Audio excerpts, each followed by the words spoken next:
Welcome back to another episode of An Interview with an OM. I'm your host, Alicia Bunce, and today we're talking with Dr. Kevin Eberle-Noel from the Las Vegas Philharmonic. Hello. Hello, how are you? Good, how are you? I'm well, thanks. Thanks for setting this up. This should be a good conversation. I hope so. So to start, do you want to give me a brief bio? Sure. So my name is Dr. Kevin Eberle-Noel, and I am the Director of Operations and Education at the Las Vegas Philharmonic. I've been in this role since 2015, and among my duties are, I like to say, everything but marketing. As you often find in a small organization, we all wear many, many hats, but I'm in charge of all of our production efforts, all of our concert production efforts, special events, things like that. I design and manage all of our educational programming. I head up the finance department, do all of our financial reporting, coordinate with our accountants, and do all the nitty-gritty business side of that. I received my DMA in bassoon from the University of Nevada, Las Vegas in 2016. Before that, a master's degree from the University of Redlands in 2013 and a Bachelor of Music Education from the University of Redlands in 2007. Yes, at this point. Before this, I was a career teacher. I have 5 years teaching K-12 music between California and Arizona, and then taught for 3 years while I was getting my DMA at the University of Nevada, Las Vegas. Which was sort of a nice transition into this role from the education standpoint. And then, I sort of just used my training as an orchestral bassoonist, which I had a pretty good freelancing career between Phoenix and Southern California for a while to bring the operations stuff up. So, it's nice to be able to have a career in a position that utilizes all the different facets of one's background. And I'm really glad I get to do that in one of the coolest cities in the world. Yeah, that's great. I actually also come from a bachelor's of music education, so I'm also doing that transition right now.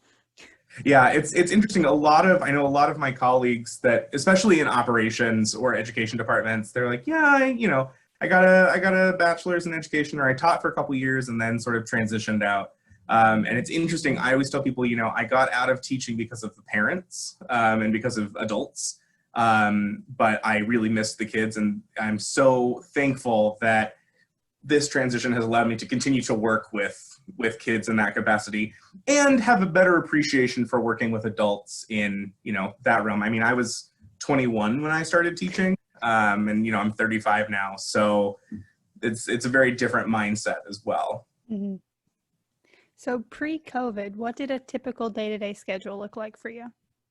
So pre-COVID, in the operations department, we pull a lot of long hours and a lot of long days. The Philharmonic gives anywhere between 8 to 10 subscription concerts a year, usually between September and May, depending on when the dates are available for our venue. So if it's not concert week, a typical day is, I'm pulling a 9 to 5 in the office, trying to hire people, schedule things with the venue, order all of our backlighting equipment, creating a run of shows, all that necessary stage manager production stuff. On top of that, we starting in 2018, we began a new education program, which since I'm the head of education as well, I had to create all of the curriculum, design all of the deliverables, and until recently, when we were able to expand the staff a little bit in both operations and education, I was usually out at least one school a day, Tuesday through Thursday every week. So kind of splitting my time between those things. In the last couple of years, as I just mentioned, we've been able to expand our staffing. So a lot of my time pre-COVID was spent to staff development, training my staff. I have a part-time librarian and I have a full-time production assistant. And then a couple of education interns that I'm chiefly responsible for. So coming up with what that looks like, trying to figure out, there's something interesting that happens when I think, especially as musicians, we're used to doing kind of everything ourselves. And then when you have to dole it out, I was met with I don't really know how to do this. I'm just used to doing it all myself. So, a lot of my time was spent trying to figure out how to best utilize the talents of my staff in order to do that. And then concert week, concert weeks are always hectic. in an operations department. But particularly for us, we don't own our venue. We're a resident company within the Performing Arts Center in town. So there's a couple of extra steps that have to happen before we're able to take residency. So I would be down at the venue working with the technical director, making sure that we had the correct lighting plots and the correct sound plots and all of that before our musicians arrived. During a concert week, our normal rehearsal schedule would be usually Thursday, a double on Friday, dress rehearsal Saturday, performance Saturday night. So kind of a truncated schedule. So making sure all of our backstage needs were met. Everything that we're supposed to provide contractually was met and obligated, and making sure that we were ready to rehearse. Post-concert, certainly in a pre-COVID time, because I'm also the head of finance, I was processing payroll, making sure that all of that was taken care of, pension payables to the union, getting all the nooks and crannies taken care of. We also have a pretty substantial contingent of our orchestra that travels from out of town. About 40% of the orchestra commutes into Las Vegas for these performances. So there's a lot of travel receipts and a lot of accounting that takes place on that end, because everyone's contract has negotiated a little bit of a different travel package depending on where they're coming from. My second oboe comes from Boston and my second bassoon comes from LA. So we're sort of spread all over the country in that regard. And then just the normal sort of day-to-day, year-end office things, month-end office things, making sure the bills get paid, making sure invoices get entered, making sure that, everyone comes to work on time, doing those kind of just sort of boring managerial things in a day-to-day life. And I kind of miss those days, if I'm totally honest with you. Yeah, how have they changed since COVID started? Right. So, my executive director loves to tell this story that we had our last performance and our yearly gala the week before Nevada shut down. So we were very, very fortunate in that. But for us, it was also sort of an abrupt change. We hosted our gala and our final concert overlapped. And we had 4 world-class violinists in doing the 4 seasons, and there really only are 2.5 of us in production. So we were busier than we had been, and then throw a fundraising gala on top of that. And so we went from that level to nothing. Mm-hmm. All of the casino showrooms shut down. Every show on the Strip had stopped. Cirque had closed. Our performing arts venue was in the initial days trying to figure out what to do, and then eventually closed and canceled all of our performances, all of the ballet's performances, and all of the Broadway tours that came in. So from that perspective, in live entertainment in a city like this, we all just kind of took some time to try to figure out what was going on. Because it was unprecedented. I think unprecedented anywhere. But certainly when, you have such a small community, particularly in production staffs, really it's the same probably 40 or 50 people running all the shows all over town. And we get to know each other. And so when you realize that, oh my God, well, the people that usually work at MGM, now that that's dark, they would pop over to Caesars or they would pop over here, and then everything was gone. So we were all sort of trying to figure out what to do. My days initially were very busy in trying to figure out how to handle and mitigate our cancellations. So we had 2 concerts scheduled after that, one in April and one in May. As the governor and as the federal government were trying to get their responses out, we were sort of trying to figure out what to do. And a lot of my days were spent working with the union and with my executive director to figure out how we could go about this contractually. There are a lot of, I think this is true for every orchestra, there are a lot of parts in a contract that you don't really ever have to pay attention to, because you're like, man, when's force majeure going to happen?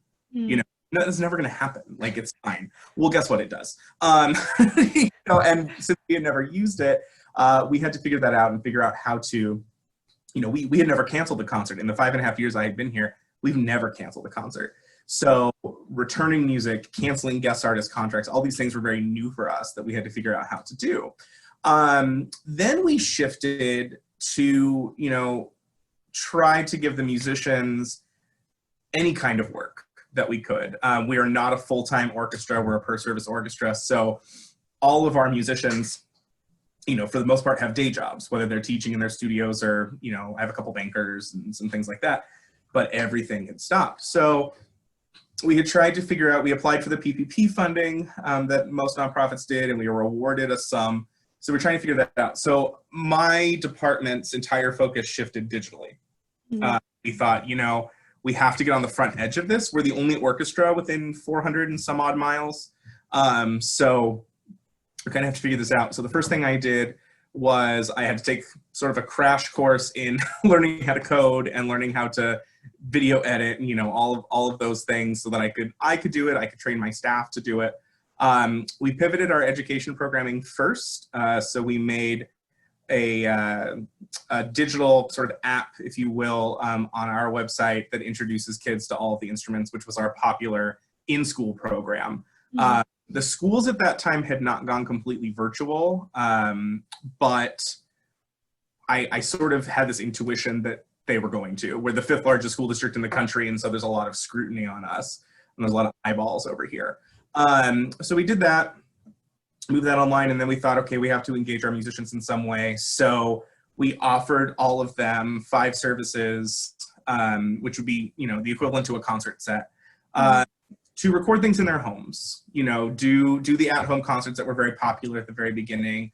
Or if they were uncomfortable doing that, we have a wide variety of abilities and comfort level with technology within the orchestra. So if they wanted to submit, education materials, or if they wanted to write donor thank yous, we had to get really creative, which takes a lot of brain power and a lot of time to try and get behind when you're used to, like, okay, show up, play the cello, leave. I pay you. That's how that works. And that's not how that works anymore. So coming up with those ideas, coming up with sort of a menu of things people could choose from to make it as equitable as possible, and then getting and processing all of those. So my assistant Summer was basically spent video and audio editing all of these. We had somewhere in the neighborhood of, I want to say, like 575 individual projects that came in. We have a core musician roster of 74, and each of them were offered 5 services. So even donor letters that came in, culling those lists and getting them out and making sure that the right musician was talking to the right donor, and working with development and marketing, and doing all those things, but also doing all of that from home. Our offices had closed. We closed our offices for about 3.5 months, and we were all working from home 100% of the time. So not having access to, be able to walk down the halls of the development director and say, okay, I need a list of this, that, or the other. So once we sort of got a handle on those, those were due in June, and I think we started publishing them maybe the first part of September. They started publishing on the website, just because there were so many, and I had the bright idea, like, oh, well, let's do one of these large group things that we have to stitch together. And I wish I had known now, or known then what I know now about those. But we did that. Then I would say probably around August, there was sort of a shift culturally here, because it was very obvious that live entertainment wasn't coming back. Casinos weren't opening, which is where most of the live entertainment is. Our venue said that they were closed indefinitely through the end of the year, which effectively canceled half of our season. So we started looking to other partners, and we were very fortunate to be able to partner with a venue here called The Space, which is like a little black box theater, kind of down near the Las Vegas Strip. And they partner with Broadway World to do a lot of digital concerts.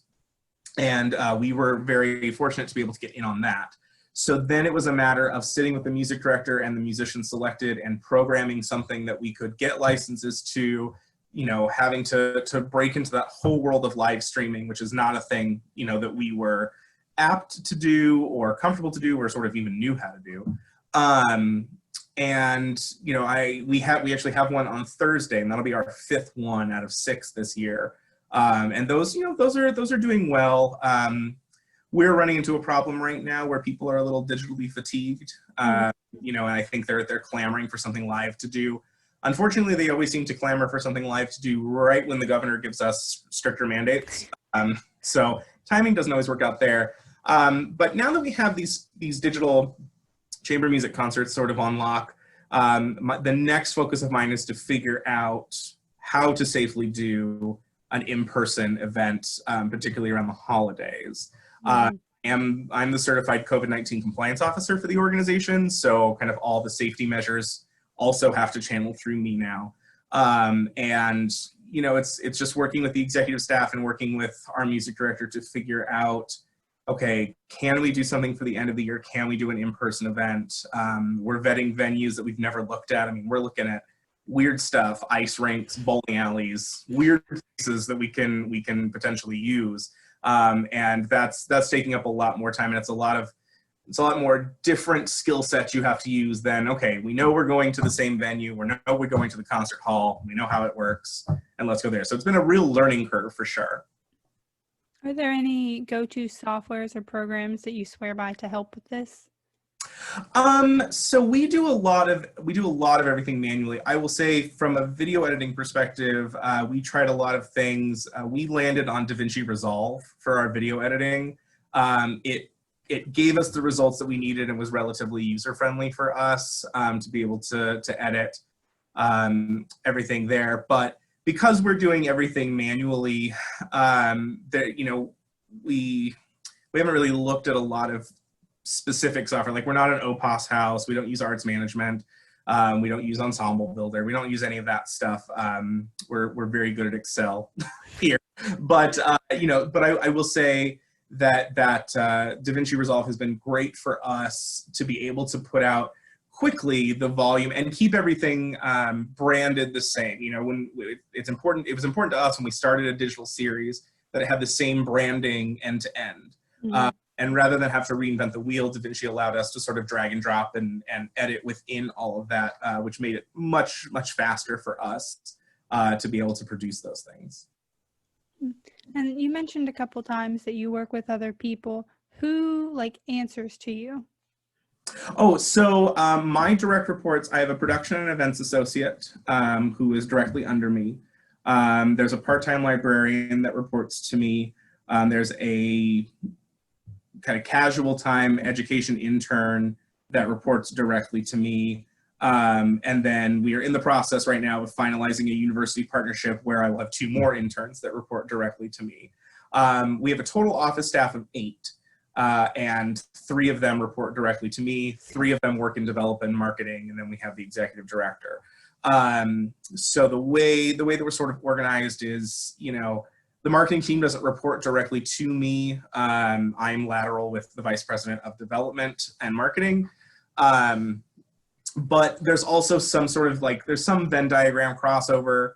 I'm in charge of the office. So when we shut down the office and when we keep modifying the schedule, I have to set those parameters, and everyone's accountable to those parameters set by me.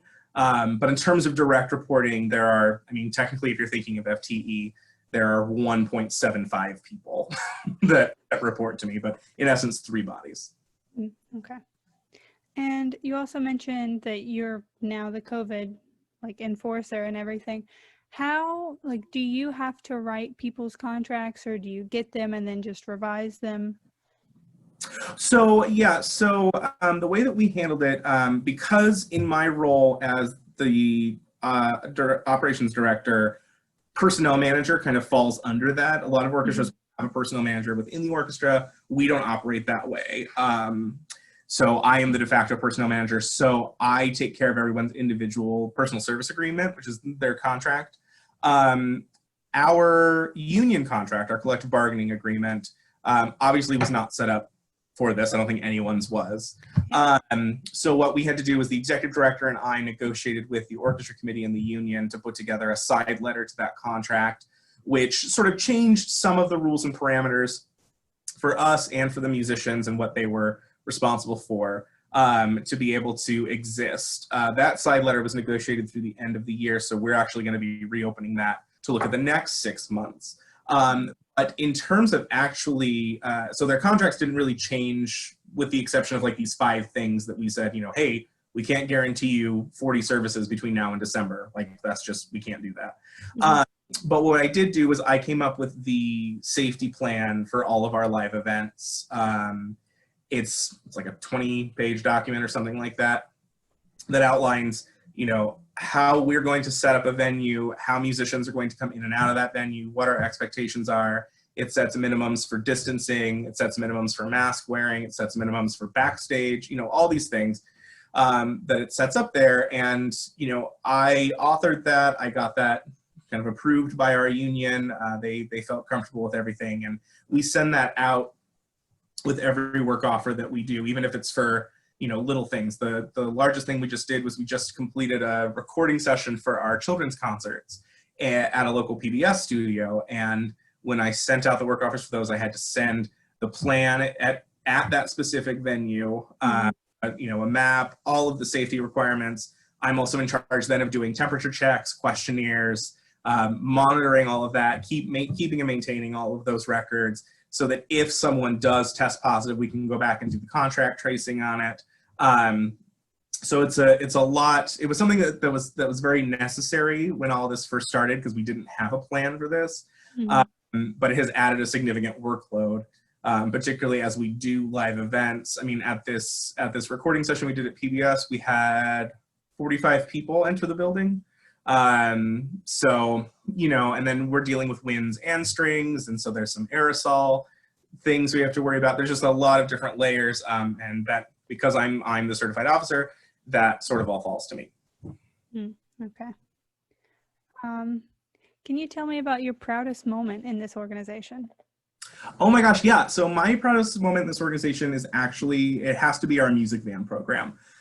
So I went to a conference in 2017 and was talking to some of my colleagues about, you know, how they're getting into schools because we don't have a full-time base, and a large percentage of our orchestra doesn't live here. I don't have the pool of people to be able to take into a school, you know, to do chamber music performances or demonstrations or whatever. And we were talking about kind of mobile options. And so I took a lot of good ideas and wrapped them into this idea called the music van, and came back, pitched it to the board, and immediately got approval for it, which is really cool. So this program takes sort of your regular instrument petting zoo idea, your kind of meet and greet that you do, and it takes that into schools. And it doesn't seem like a lot, but for us, you know, we're the 5th largest school district in the country, and we encompass something like 8,000 square miles. You know, people often think of like Vegas being this like center of sin, right? But Clark County, the school district, actually goes all the way to Laughlin at the border of Arizona and out up into the Native American reservations toward our north. So we cover a lot of places, and our tagline is, you know, we are your symphony orchestra, we're Southern Nevada's symphony orchestra. And my feeling was always, if we're going to say we are that, then we need to provide the opportunity to do that. And it's a lot harder to get musicians out to Laughlin, say, which is a 2.5-hour drive, or to the Hoover Dam, or to any of those places, than it is to get this van with all of these instruments and a docent to go out and do it for the day. So, you know, I was very proud that that idea got lifted, got pitched, got accepted, and that we were able to secure funding for it, buy all of the instruments that we needed. And we had really great success with that in the first couple of years that we did. That program officially launched in 2018. And, you know, we see over 6,500 kids a year in that program, coupled with the 20,000 a year we see with our children's concerts at the hall. You know, it was a great milestone to advance the organization's education mission a little further. From an operations standpoint, my proudest moment would have to be our Danny Elfman concert we did a couple of years ago. My big focus since I started here was to really enhance guest experience and to enhance musician experience. So, you know, when you look at those things in that dichotomy of back of house, front of house, how do we make a seamless experience that makes it fun to come to the concert hall and makes it fun to come to work, you know, for these musicians? So what we did was we transformed all of backstage into that hallway. I don't know if you're familiar, that hallway in Beetlejuice, when they're dead and they're walking the hallway and they see like the ghosts come up through the windows. We transformed all of the backstage area into that. And we provided in the reception lounge, we partnered with a bakery to get a lot of like Tim Burton themed treats and drinks, and we tried to make it a very fun experience for them to come. We knew it was going to be a sold out show, and we wanted to really kind of pump the musicians up for that. And then in terms of the patron experience, you know, I worked with front of house a lot to make sure that we had characters in the lobby. There was like an 8-foot tall Jack Skellington that showed up. There was a lot of really cool stuff that happened in that, and that's still one of our most talked about concerts, especially from the musicians side. They look back, and I might have shot myself in the foot because now they expect that like every single time we do a concert. Yeah. But you know, for that moment in time, it made a very stressful concert because it was a lot of music. It was we got some rentals late for that concert. It was just kind of a comedy of errors coming into that concert.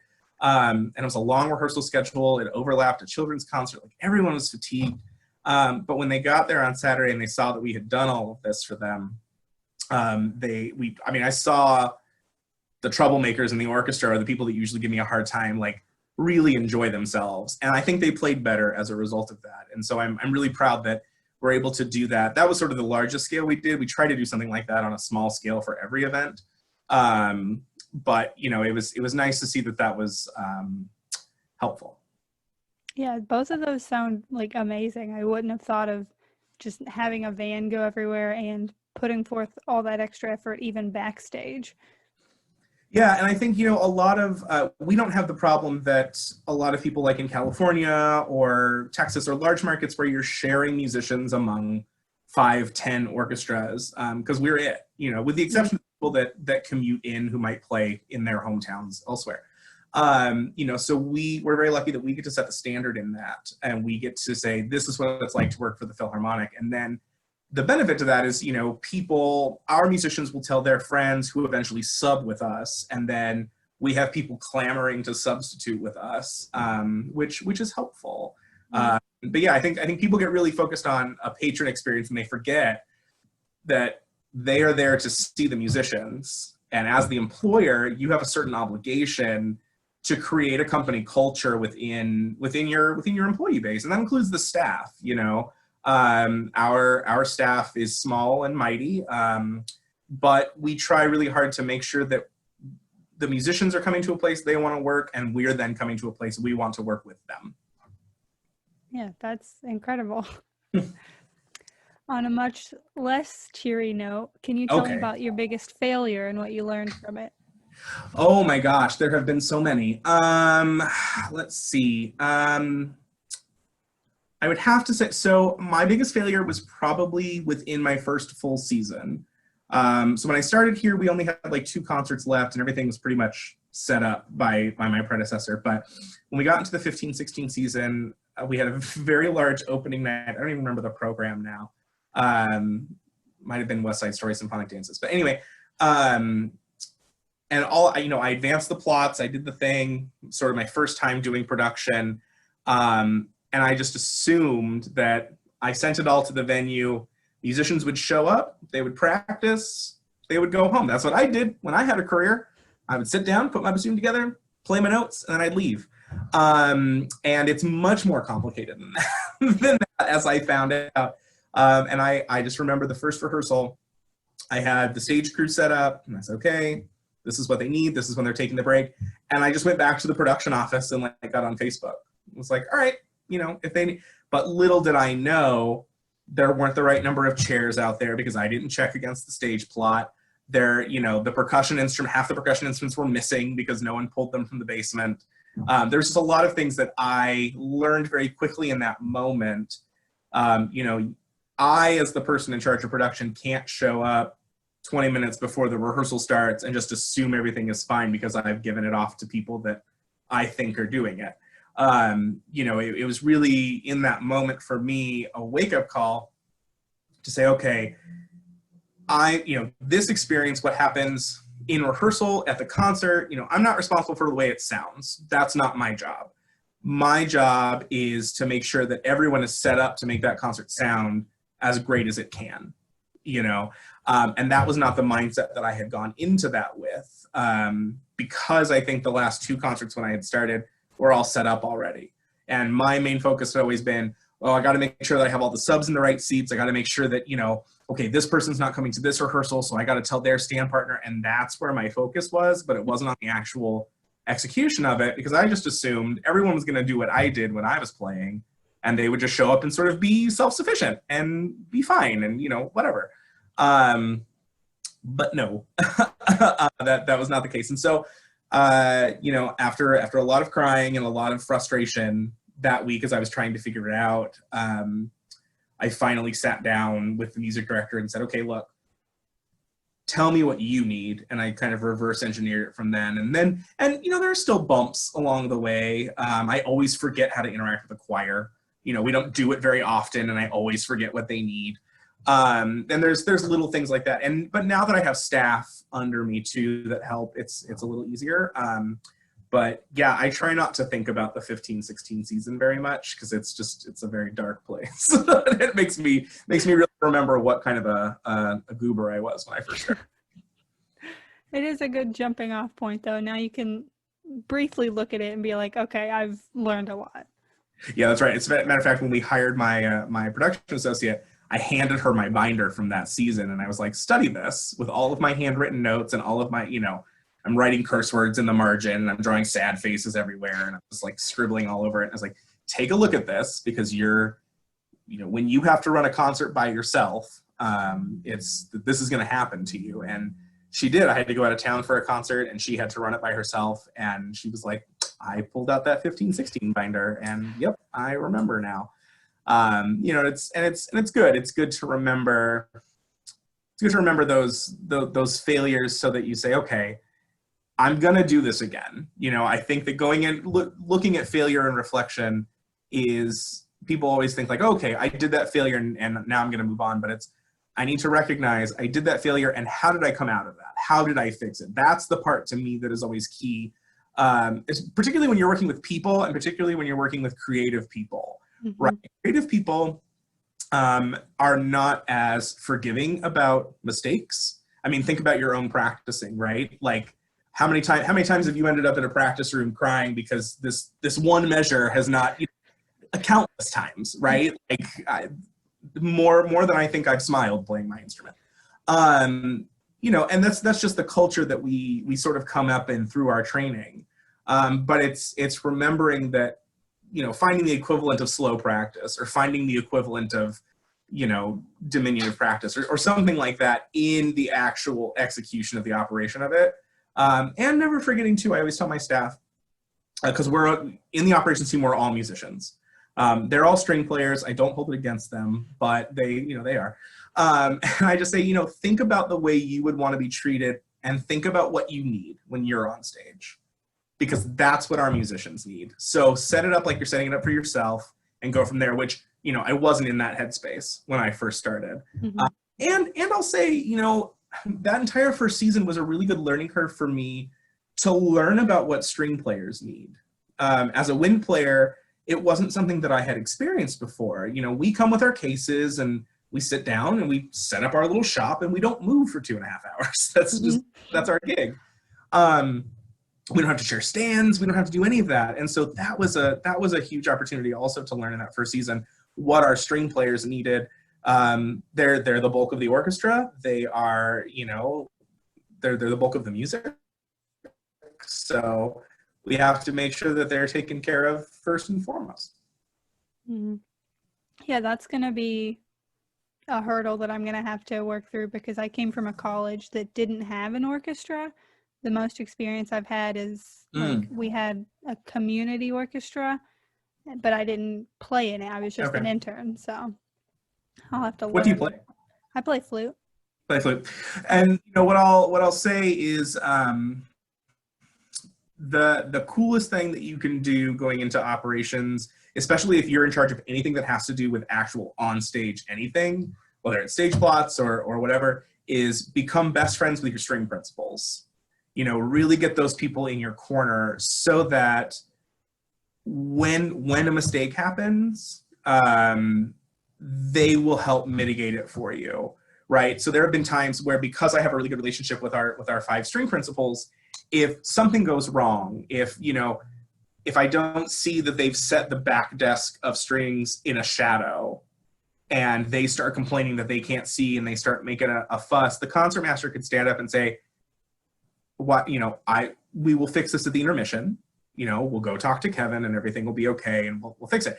Whereas if you don't have that good relationship, it sort of becomes adversarial. It can anyway become adversarial, just because of the historical adversarial relationship that is perceived. I don't actually think it's true, but there's this perception that it's very much like management versus musicians, which I don't actually find to be true in my work. But it's very easy, I think, for us to fall into those two camps of, well, you should do this or you should do that. But if you have those connections with leadership within the orchestra, and with the orchestra committee too, whoever that is comprised of, and that changes orchestra to orchestra, and you have a good working relationship with them, and you can say, yes, I know, I messed up, or, hey, we can't provide that for this reason. It doesn't make those conversations less frustrating on the one end. Particularly, I ran into a lot when I first started that, like, oh, well, you're a bassoonist, you don't know what strings need. And, because I cultivated those relationships with the principals, I was able to say, okay, well, tell me what you need. I get that you think I don't know what's going on, but also, like, I at least have a peripheral experience. I mean, I have a degree in education. I had to take string methods just like everybody else did, but the actual act of executing the playing of it is completely different. So, and they will just assume that I found that when I started, people were like, oh, great, that's the new person and he knows what's going on. I didn't. I hadn't been in operations before. I hadn't been a personnel manager before. I'd been a teacher, and and I had taught band. Like, I didn't know. And so cultivating those relationships it was hard. And I'm still cultivating them to this day. Like, I still don't have some of them on my side, and I still have a very tepid relationship with some of them. But, I think we're at a point now that, like, because we've made the effort from the management side, there is a little more trust, and there's a little more there's a tacit understanding that, like, okay, we're trying to move forward with the best of intentions, even if it's annoying, me, or annoying one of the musicians, or annoying the music director, or something like that. There's at least a tacit understanding that, like, we're all trying to work for the same good. It's just not happening on your timeline. Is all, really. And then moving into an employment section, what's something that you wish you knew more about before going into this? Oh my gosh, I wish I knew more about the collective bargaining process. I never had a permanent orchestra job. I was always a freelancer or a temp. So, I knew peripherally, when I got my first job in administration in California, I kind of knew that, like, collective bargaining was a thing. And I sort of knew that meant musicians and management got together and they talked about stuff, and sometimes they talked loud. Like, that was my only understanding of it. And then it's very funny. My second day on the job here in Las Vegas, we were in contract negotiations, and I found myself at the lawyer's office, sitting next to the board chair, and across the table from the orchestra committee, arguing about things I didn't know anything about. I had no history of the contract. I didn't know any of that. And I didn't really know how it worked. When you work a retail job, or you work a standard office job or something like that, usually there's an employment agreement, right? That says, when you get a teaching contract, there's usually an employment agreement that says, all right, these are your duties. This is what you're going to get paid. This is when we expect you to be here. Sign on the dotted line. And collective bargaining doesn't work like that. Collective bargaining is, exactly as it sounds, is collective.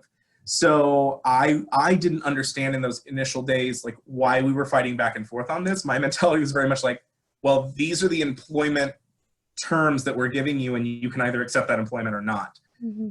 But with the way tenure works in orchestras, and the way that the relationship between a union and a management is structured,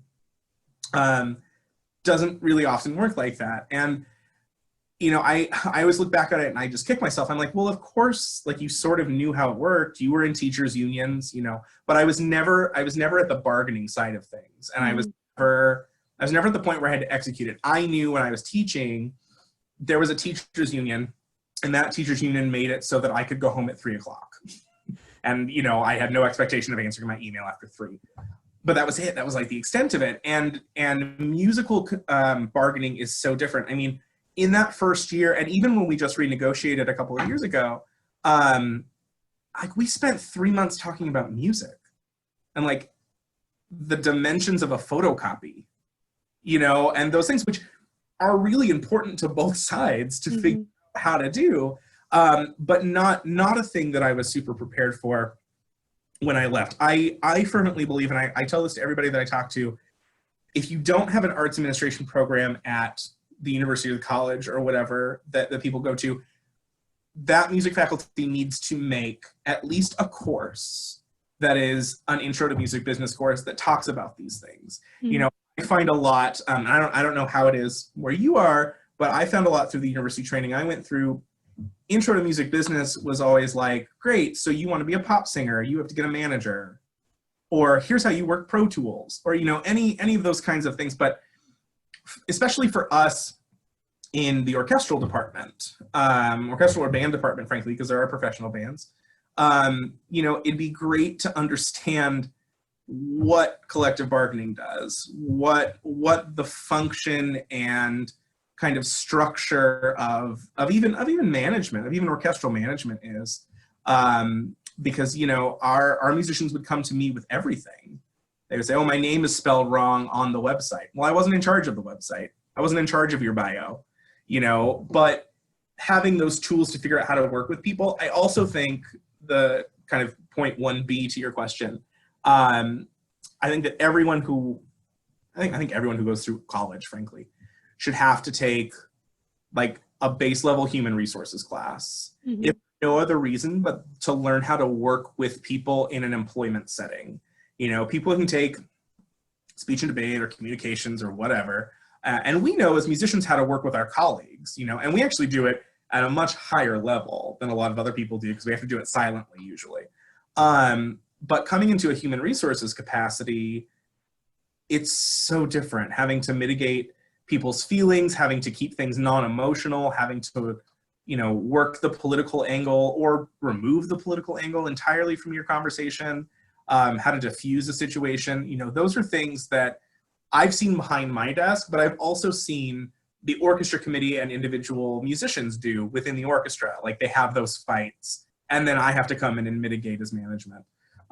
Or it gets to a union level, and then the union calls me and tries to rope me into it, and just figuring all that out. So I think those are really the two things, collective bargaining and kind of human resource generalism, just how to really deal with people specifically in an employment setting.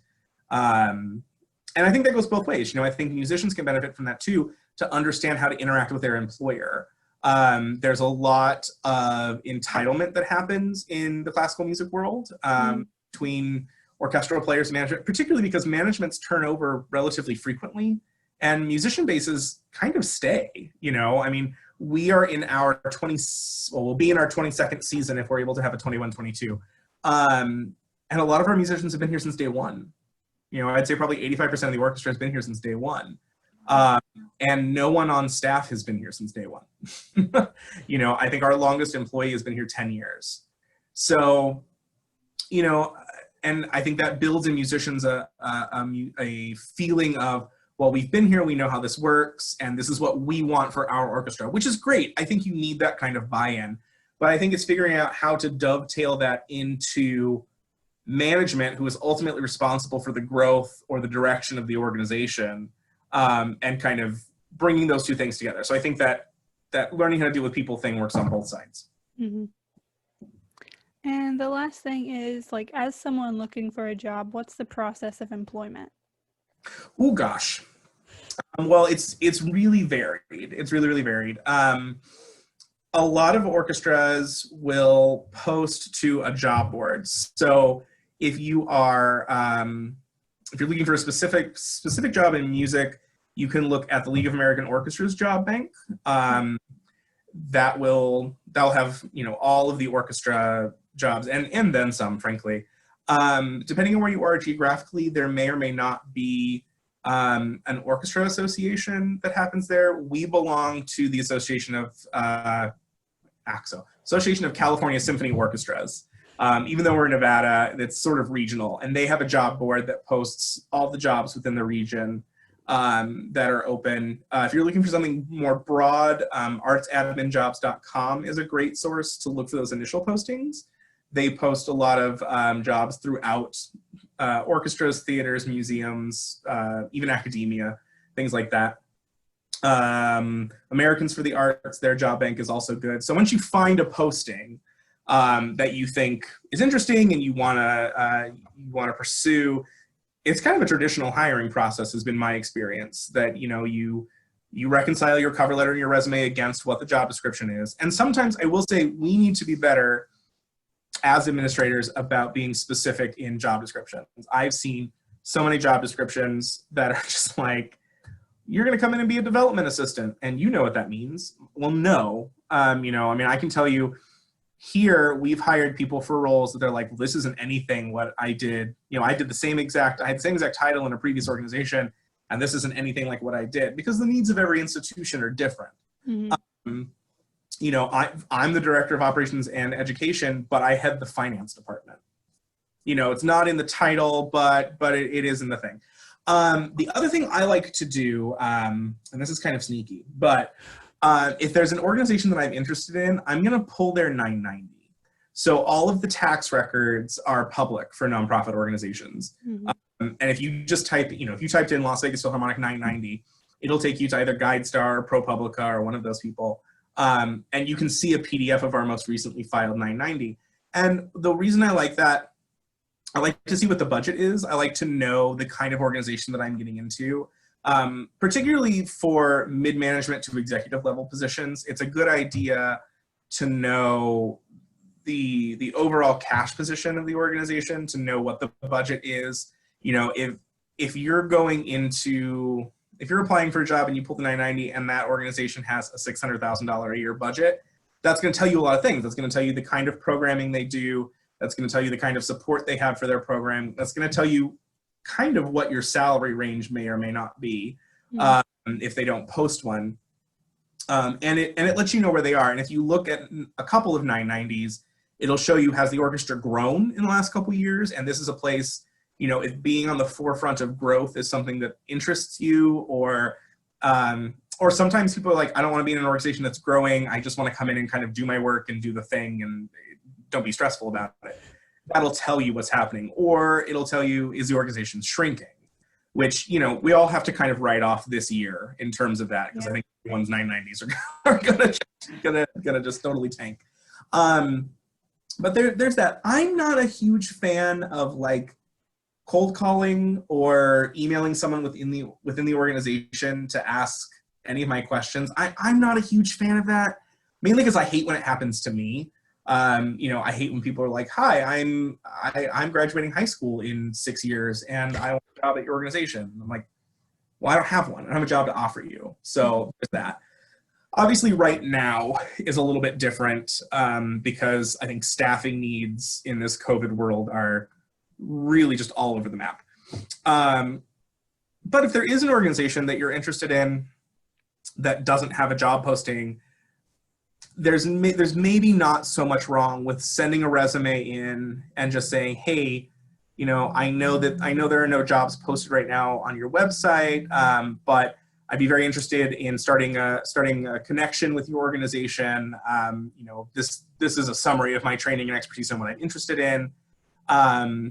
In pre-COVID times, I would advise people to see if you can come and shadow. If there's an organization you're interested in, and you sort of email generally, you say, okay, I'm interested in development. Can I come and talk to your development person? So sort of like what we're doing now, but in a very specific kind of funnel. Obviously, that's harder in COVID because I think a lot of people sort of don't know what's happening because we're all canceling or converting to digital or whatever. Mm-hmm. But it's a pretty traditional route getting a job in arts administration. I think the important thing is to frame your experience to meet the expectations of that employer, but also being upfront about what your goals are. If you're applying for a development position but you have no interest in fundraising, you need to kind of spin that then. If you think that, okay, there's one orchestra here the only position is a development assistant, and I want to get my foot in the door in an organization so I can move laterally or move departments or whatever, you know, you have to sort of spin that and in a way that says, you know, I'm applying for your development assistant position. I'm very interested in learning about the structure of a nonprofit. I'm very, you know, what does interest you about it? Because as an employer who reads cover letters and resumes all the time, you know, it's very frustrating when someone says, I'm applying for this position, but I don't want to do it. Yeah, I'm like super jazzed about fundraising and I love it. And then they get here and you find out that they're terrified of talking on the phone.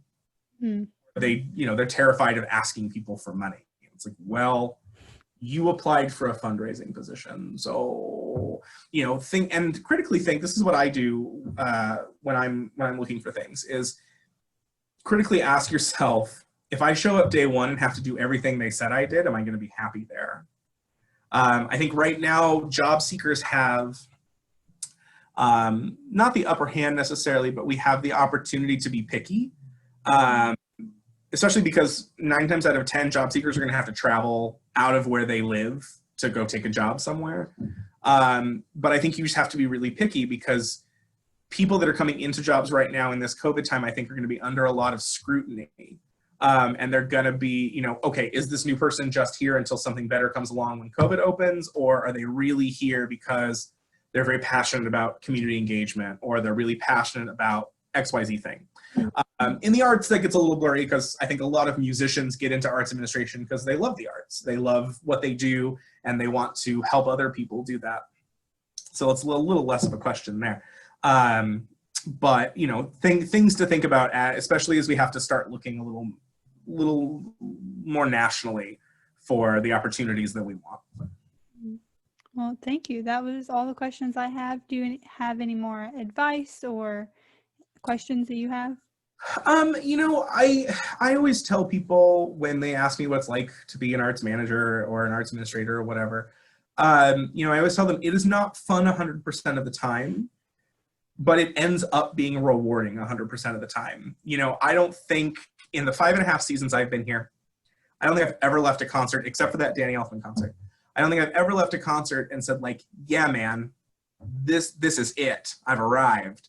No, I always leave that concert and I'm tired and my feet hurt and I'm worried about, you know, a conversation I overheard between 2 musicians at the water cooler, or I'm worried because the lighting cue was late and what's someone going to say to me about it? But a week or 2 later, I always look back on a concert and I'm like, yeah, man, that was good. That was cool. We did some really neat things. We made some really great music. And if you're looking at an orchestra job or you're looking at arts administration and music, keeping the music at the front of your perspective is what's helpful. There are always going to be musicians who you don't like and who don't like you. There are going to be colleagues that you don't like and that don't like you.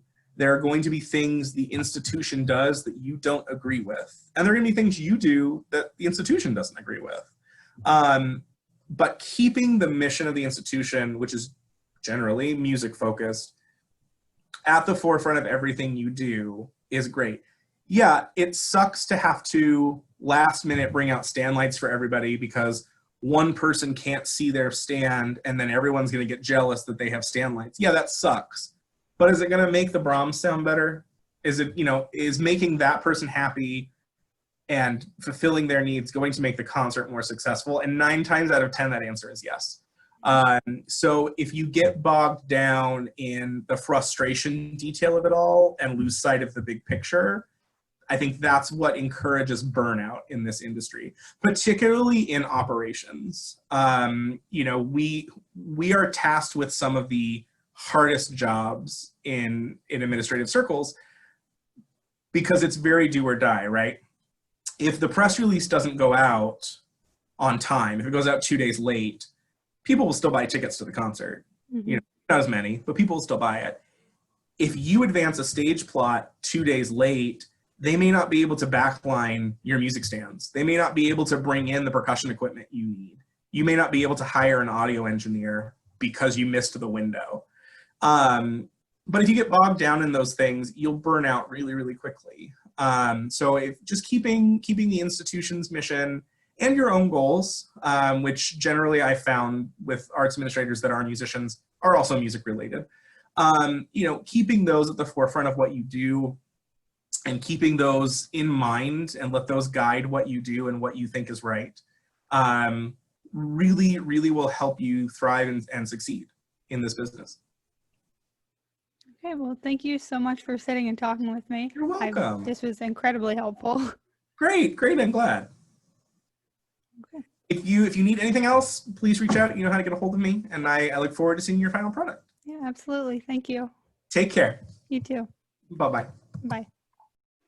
Thanks so much for watching and/or listening. And if you're interested, there are more episodes and interviews on the same platform that you found this one, including a summary episode at the main end of the series, going over differences we may have found and overall best practices for operations managers in the nonprofit field. So stay tuned. Thank you. Goodbye.